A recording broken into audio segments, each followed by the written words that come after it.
Request everyone to switch off your mobile phones or put it on silent mode. Thank you. Thank you for joining us for the third Tambu talk in this small space of ours. Tambu is a series of 10 talks on urban informality under 10 different themes which we are running this year. And the idea behind these talks is to create a more widespread discourse on informality, which right now is limited to academic circles. The idea is to create an informal space for informal discussions and also feature experimental and new initiatives that are engaging with the informal aspect of the city. There is going to be a discussion after the talk, and today we're trying something new, so we have alcoholic beverages as well as an experiment. And we're hoping that we can also have a more informal and a social sort of get-together after the discussion. Lastly, Tambu is a joint initiative between 3x3 Design and MHS City Lab. And now I'm going to request Priyanka to introduce our third speaker. It is with great pleasure I welcome Durgesh Nair to share with us how his initiative is creating access to finance for auto rickshaw drivers. Durgesh is an entrepreneur and founder of InMotion, an engineer by training who believes in solving real-world problems. He has been recognized by Indian and global organizations for his work. Before launching InMotion, Durgesh has sold books, burgers, merchandise, and set up a physical ad network of auto rickshaw drivers in 15 Tier 2 and 3 cities. He's also founded bootstrapweekend.org to promote startup culture in small towns of the country. InMotion is a fintech startup for the unorganized service providers of the cities that is revolutionizing their access to finance, disrupting traditional financial ecosystem for daily wage earning communities of India. InMotion has created a technology platform that enables people to save where they earn through their network of strategically placed Bachat Mitra counters. They're currently focusing on auto rickshaw drivers, and they connect with over 6,000 auto rickshaw drivers through an exclusive network called the Bachat Mitra Club. Let us now welcome him with a big round of applause. Thank you. Pleasure to be here, everyone. How are you doing? Nice weather. Yeah. So, I'll start the talk with a question. Imagine the world without banks. So, the world we are living in, the finance we are getting for our homes, for our car, for each and everything, how the world would look like if there would be no banks. Or imagine in this current world where we are living in, with all the access to finance, imagine a community that has not access to the finance the way we have. So this is a question we'll discuss about it later, but this is just a question that I threw. So how it started? So I was born in a small village nearby Varanasi. My village is on the banks of Ganges. I spent my initial 10 years there. It was a really fun time being in a village and seeing the real. So I describe India as three parts. There's Bharat, that's the rural village.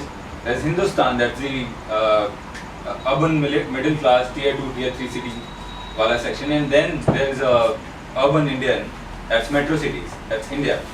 So I've been privileged to see all three parts of the country, or in the dimensions of the way I look at it. So that's how I started. 26 years back, I was born in a very religious kind of family. My Dadi ji used to go to take bath in the Ganga, and then she used to come back with the Ganga Jal, and then she used to spread on us, and then that's how I woke up every day. So after 10 years, I moved to Lucknow. Lucknow is where my primarily schooling has been done. So from 6th class to 12th, 10 plus 2, and then engineering. So I got into the engineering just because there was a flow, there was a wave of engineers, everyone wanted to become an engineer, and everyone was talking about it. I also became one, but I didn't know why. The reason I am becoming an engineer. My father used to say that you should go for the IAS, you should go become a public guy and this and that. Somebody was saying you should become a politician, go this, go do that, different sort of stuff. But the wave was engineers. I mean, the wave is still there, but people are realizing now that there are different options, there are different opportunities that they should look for. So I got into the engineering. I spent initial 2 years working on technology, robots, coding and different stuff. And I was representing my college in IIT Roorkee in one of the robotics competitions. There I met, so there was a talk going on for, there was a Nobel laureate guy, I'm forgetting the name because I'm really not touch with the technology part of it or the innovation part in terms of science. But I went to attend that session, but that session was, somebody else was taking the session. I don't know, I misread or what.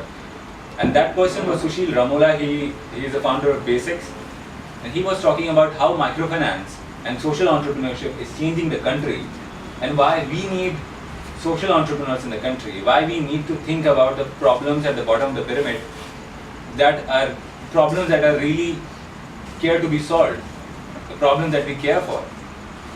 So in that 1 hour long session, my life was changed. I mean, from thinking everything from a technology perspective, I started thinking from the enterprise perspective. If there's a garbage on the road, that I'll start thinking, I would think that what could be the technology solution for it. Then I was thinking that there are enough people to make technology, what is the enterprise solution for it? Every problem can be solved, I believe personally, every problem can be solved from a enterprise perspective. I'll talk about scale and different things later on. So, while coming back in train from Roorkee to Lucknow, this word entrepreneurship was bugging my mind. What this new thing is, that this guy has impacted 1 million people and built a company that is worth more than 1,000 crores, $200 million. So that both the things were really challenging for me, and since my childhood I always look for new challenges. More than technology, my focus shifted to how enterprise can be built and how the real problems can be solved. So that's how it all started. I came back to Lucknow, I stopped going to the college. I was a bright student back then. Then I became the worst student, as you can say, and everybody was seeing the transformation. What happened to this guy? But yeah, I found my own way that this is not something I was looking for. This is something that I really want to do the rest of my life. So I started with very small few things in the college. I started selling books. Flipkart was launched. I ordered a book. It came in 3 days, and I was really wanted to read that book. So I thought, why can't this problem be solved? That if I can get the book in, let's say a day or maybe 2 hours. Maybe if there is a store who can deliver me a book. So we started Dial a Book. There was my friend who was starting up his restaurant, and I suggested him that why don't start a restaurant, start something small and then scale it to a level where it can become a restaurant. Then we innovated a new kind of burger. That's a healthy burger we used to call. So we launched that, and meanwhile in college I sold merchandise and different stuff, did many things. Whatever I was getting, I was jumping into and trying things out, just to experiment. And that time I was so naive that I used to think that I can run multiple companies at the same time. I can work on multiple ideas at the same time. But yeah, after growing up and realizing things, I focused on one. So so these are the things that I used to day in day, and there was a community, auto rickshaw pullers, people who pull rickshaws. So I realized that there is a problem. I was roaming around the city and talking to a rickshaw puller. He told that he is into this profession for last 35 years and he don't has his own rickshaw. So that is like, and he's paying rent 35 rupees a day. That's like, within a year he can have his own rickshaw. Sorry, this is a cycle rickshaw puller. Cycle rickshaw puller, yeah. So I tried to embed a video, but that was not working out. I would have shown. So I started meeting more and more people and got connected to them. Then we started a simple class when I was in the college. So I used to talk to them in night, around 11, 10, 11, 12 we used to go, 20 people who were there. We used to talk to them on different issues and how they can have their own rickshaw and different stuff. Over the period of 1 month, I realized, so 1 month went really well, and I was really passionate, and my family didn't know where am I going. One day I went to those guys, and there was no one. There was only one guy left in that group, and he told me that everyone has gone back home because there is a crop that is ready to be harvested. So they all went, and my 1 month long work went into it went in the vein. It was nothing, because if that guy is going back home for 6 months or for 3 months, and if he's coming back, my effort is zero, and I won't be able to track that guy also. And meanwhile, I was experimenting, doing multiple stuff. Auto rickshaw drivers community was also there. So I stopped interacting with auto rickshaw pullers, because these guys are not stable in their job. At the same time, auto rickshaw driver is stable in his job. He does the same thing for years and years in the same city. He don't need to go back to his own for his crop or for anything. There are migrants, of course, but that frequency is very less. They go back home for 15 days and then they come back to the driving the auto. That was my starting up story. So similar kind of problems were with the auto drivers also. And the major three problems I realized is, while talking to the drivers across the cities over the period of time, that there are three major problems that are in education, health, and finance. Education, because he is not educated enough, and he can't focus on his kids' education because he is majorly into his earning day in and day out, bread and butter every day. Health, because his profession is really rigorous, and finance, because he don't know about anything about finance, and if he wants to save money, there is no way to save money, and all those different stuff. So I started meeting auto rickshaw drivers, and we have built a network of 100 drivers that time. And I approached companies who can fund us to run all our not-for-profit programs. But every company said, why would we fund us? Because there is no outcome out of it. There is no media event, or there is no something that they can get out of it. And that time I realized that it has to be self-sustainable if I want to run it. It has to make both the parties. It means we as an organization and we drivers as a community should be helpful for both of us. And I don't want to go out and ask for money from the people, door to door. And that's not a one-time process. You have to keep on doing again and again. So then we thought that why can't we use autos as an advertising channel, and this can get the brands boost in terms of their marketing and advertising, and at the same time it can generate revenues for us to run our operations and give money back to the drivers. So it started well. That's HCBL Bank that signed up first in 2012, and then multiple companies followed up. We scaled it to multiple cities, 15 tier 2 and tier 3 cities in Uttar Pradesh and Rajasthan. And while doing that, there are many ups and downs, but I realized that this model is not scalable, and the money that we are giving back to the drivers, they are spending just after within 30 minutes or so, that was going in the drinking or something else. That money was not stable. The money that we were putting hard work, that was going nowhere. These are monthly payments. These are monthly payments, weekly payments. And organize this community was a bigger challenge, because these guys are always on the move. This used to be our pitch to the advertisers, that your ads will be moving across the city. But at the same time, that the same pitch was a hustle for us, that you cannot track the driver all the time. So we built it. We realized that there is a bigger problem to solve with the community. That was in finance majorly, because these guys earn every day, these guys spend every day, but these guys don't save money every day. If these guys don't save, then they have to go to the private finances and take loans. And they used to charge them anywhere between 30% to 150%.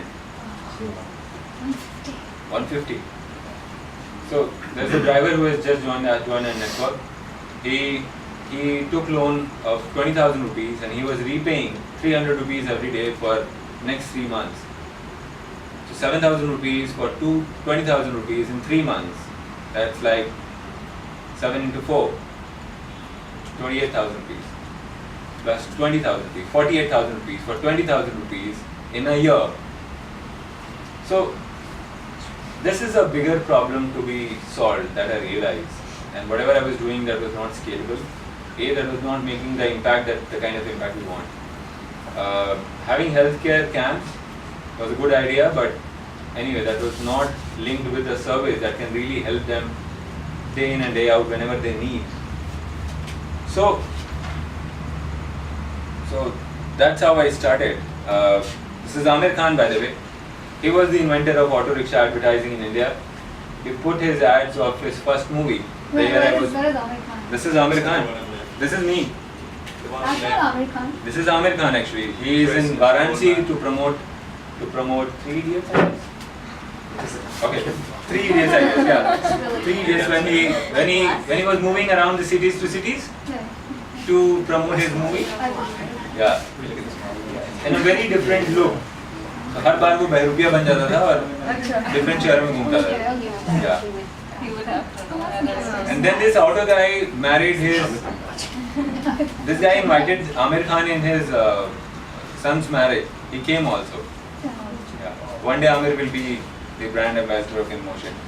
Anyway, so he invented and we organized. We tried to organize, but we could not do it after 15 cities because there were so many operational issues. And I didn't start this enterprise to become an auto ad network or the advertising network.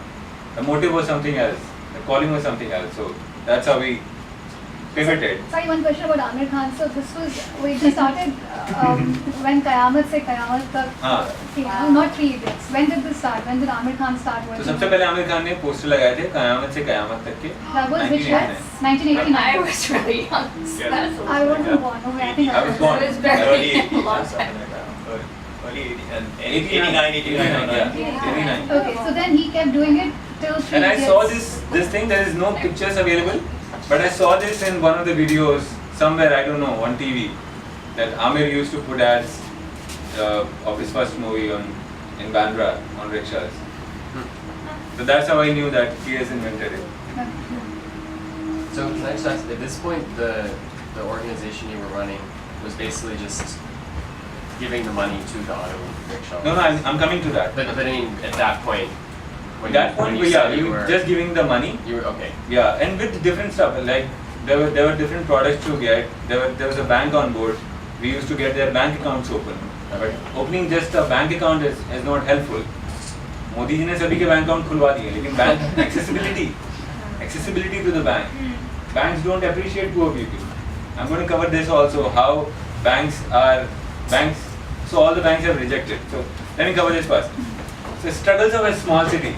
I realized that, so whenever I used to come to Delhi and say, hey, I'm from Lucknow and I'm running this enterprise, people used to awe at me, right? From a good guy from Lucknow is running an enterprise. Wow, man, you are promoting entrepreneurship in tier 2 cities. Good. But no help was there because ecosystem in tier 2 cities is not matured enough to help an enterprise grow. You won't find good people out there to work for. You won't find investors and you won't find mentors. There's no platform as such. So there are many platforms. The platform that I'm speaking now, right? There's no such platform. So that's how I started Bootstrap Weekend to promote entrepreneurship in tier 2 cities. So struggles of a small city that people are little lazy. People are good bunch of people, but they will not be receptive to the ideas. And all the cream talent of Lucknow is one of the best schoolings in India. Lucknow has the world's biggest school in the world. It's registered in the Guinness Book of World Record also. City Montessori School. Yeah. And La Manche is one of the top 10 schools in the country. But all the good talent of Lucknow, after 10 plus 2, they go out. Because of the family, we can't party there. But yeah, struggles of, so these were things that I realized over a period of time that these things are hampering my growth. these things cannot let me grow big enough that I really want to. So scaling up an enterprise is not only the way you want, the good product you can build, the good service you can build, but the whole ecosystem should support you. Why Silicon Valley has so many billion-dollar enterprises?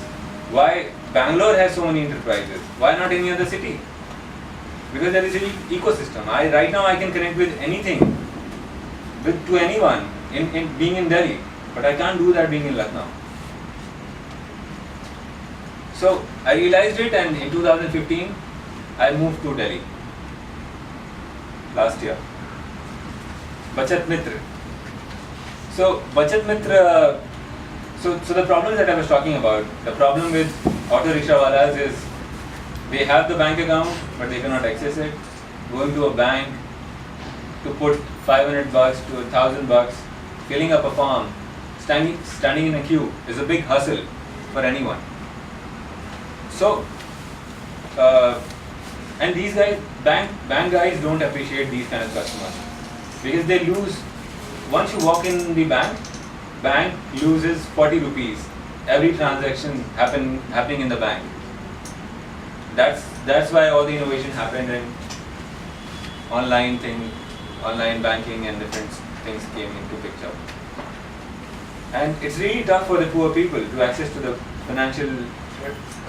traditional financial ecosystem. So there's a problem of savings, even though they can save. There's a problem of finance, they cannot get finance from the formal sector. They don't know much about insurance and other products. Pension to bhuli jaiye, they don't know anything about it. So that's how it started, because so we are building financial technology company for daily wage earning communities to disrupt the traditional financial ecosystem in the country. So what we do is we take banks from the traditional sector, from brick and mortar model, to these guys in a very simplistic way. We build a technology that's a bank independent technology platform that can transfer money in any bank account in India in real time basis. So if an auto wala is earning, let's say, 600 rupees a day, and if he wants to put 200 rupees in his account, he can do it through our counters. And we are putting our counters at location where these guys go every day. So to access that, we need to become the Bachat Mitra, so that's it. And this is our counter. So we place these counters at locations where these guys go every day, like metro stations, railway stations, fuel stations. So where these guys go and earn for, or where these guys go and take rest or get their vehicles refilled, because there is a time. And our technology is super fast, it transfers money in less than 20 seconds. So you just need to walk to the counter, give the money, and your transaction will be done. And you will get an SMS from the bank that your money has been deposited in your own bank account. So in urban areas like Delhi, around 80% of the drivers, 78% of the drivers to be precise, have the bank accounts. But they don't access that because of the same reason. So we make them access their own bank account with their own bank through our technology platform. So it's a net banking go between. It's not a net banking as per se you can say, but yeah, something similar. Is it an app? Yeah, it's an app. What is the minimum amount? 1 rupee. 1 rupee. Yeah, You have actually cracked the micropayment system. yeah, you know that. Did you able to like tie up with their bank accounts ahead of time, or how does that work? So If I'm an auto rickshaw driver, how does this work? I go with my 200 rupees and then what? So we register our customers first. So if you have to get registered, you must have a bank account. If you don't have, we'll assist you with that also. So if you have a bank account, you can register your account details identified by your mobile number. So next time when you are coming to the counter, you just need to tell your mobile number, because you can remember your mobile number. You don't remember your account number. Tell your mobile number, and the money will be remitted in your bank account. And it's through the registration process happens through a person or through an app or Through an app. So it's not a consumer-focused technology, because auto walas use very basic phones. Still, they are using Nokia 1100 because they lost their phones every 2 months. So everyone has tried buying an Android phone or a higher end phone, but they've lost it and then they got back to the same. So you can use this app on feature phones. Oh, no, sorry, the app No. is only with your team, not with the App, auto. yeah. So app is only with our team. So we use smartphone. They just get an SMS from the bank saying Yes. that. What about Okay, so they transaction don't charges? have it. Like for 1 rupee, are there any transaction charges? So let me guess, you're probably wait. using a corpus, Yes, exactly. a sort of intermediate corpus. Exactly. So understand it like this. We have 10k rupees in our bank account. If there are, let's say, 100 drivers, we can remit this money, that's 100 rupees, in his to bank account, and he will give cash the same amount. They will give the cash and we'll give the money Right. in his The bank account. Yeah, in real time basis. So, Yeah. and he can withdraw the money from his ATM next moment, the next minute. Right. Sorry, Mayank, were you saying something? I was asking, like, what about the transaction charges? Like, bank always has. I can't disclose it in public. So, I'm not asking, Yeah. like, but there There must are, be. yeah. So there's a revenue model for it. So what we do is we don't say that you give and put money. We say that you come and give money every day. So it's like a good luck for them, digital good luck for them, and their own bank account is a good luck for them. So Yeah. is there any incentive for them to like put more money and then I don't know. So we charge them. So let me guess. Yeah. If you put in money, if you put in a continuous amount of money regularly,